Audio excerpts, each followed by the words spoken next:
ბათუმი ენერგიის დამზოგის საშუალებების გამოყენებაზე გადასასვლელად ემზადება ენერგეტიკის მდგრადი განვითარების კონცეფციის განხილვა ბათუმის საკრებულოში მომავალი კვირიდან დაიწყება. უკვე ცნობილია იმ კომპანიის სახელწოდებაც, რომელმაც შესაძლოა ამ მიმართულებით ქალაქში სამუშაოები აწარმოოთ. უფროსად თამარ კიკნაძე მოგითხრობთ.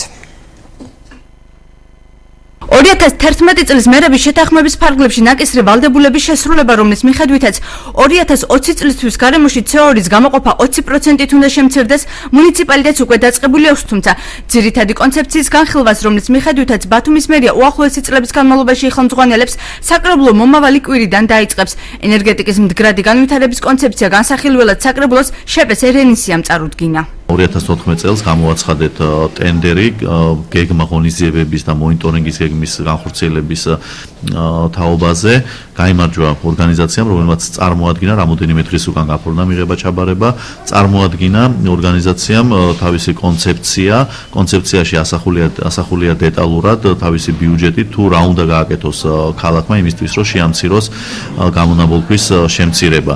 აქ არის რამოდენიმე, ესე ვთქვათ, კონკრეტული ვარიანტები, ალტერნატივები, უკვე ქალაქზე არის დამოკიდებული, რომელ მეთოდს აირჩევს. გარემოში CO2-ის გამოყოფის შემცირების ხელშემწყობი, როგორც დოკუმენტში ვკითხულობთ, ნარჩენების მართვასთან, სამშენებლო თუ სატრანსპორტო სექტორთან ერთად განათების სექტორიცაა. სპეციალისტები ამბობენ, რომ თუკი ჩვეულებრივისაგან განსხვავებით ეკონომიური ნათურები იქნება გამოყენებული, გარემოში CO2-ის გამოყოფა შემცირდება. ნატურა ცივი ნათებით უფრო მეტ სინათლეს იძლევა, რაც უფრო მეტი განათება იქნება, არა, მეტი ელექტროენერგია საჭირო. ელექტროენერგიას გამოიმუშავებს თბოსადგურები. ჩვენ საქართველოს შემთხვევაში თბოსადგური ერთი გვაქვს, მაგრამ საერთოდ ზოგადად დედამიწაზე. და რაც უფრო ნაკლები ენერგია გამოიმუშავება, მით უფრო მეტი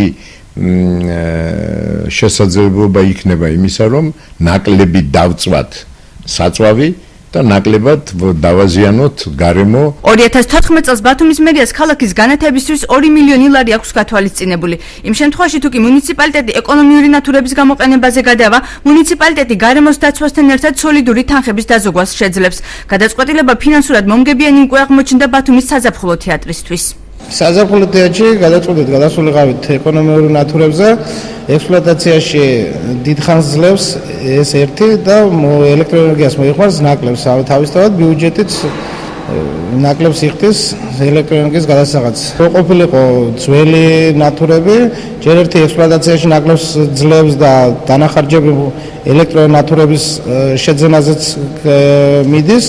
დაახლოებით 900 ლარიდან 1000 ლარამდე კეთდება ელექტროენერგიის ეკონომია. როგორ აპირებს რენისია გარემოს დაცვას მამნე ზემოქმედებისაგან დეტალებზე სასაუბროდ ორგანიზაციასთან დაკავშირება ვერ მოხერხდა, თუმცა თუკი ერთადერთი გამოსავალი ეკონომიური, ანუ იგივე ცივი ნათურების გამოყენება, როგორც ფიზიკოსები ამბობენ, აქცენტი ხარისხზე უნდა გაკეთდეს, რადგან არგოს კრისტალები და ვერცხლისწყალი ნათურაში დიდი რაოდენობითაა, მისი წვა კი ადამიანის ჯანმრთელობაზე უარყოფითად მოქმედებს.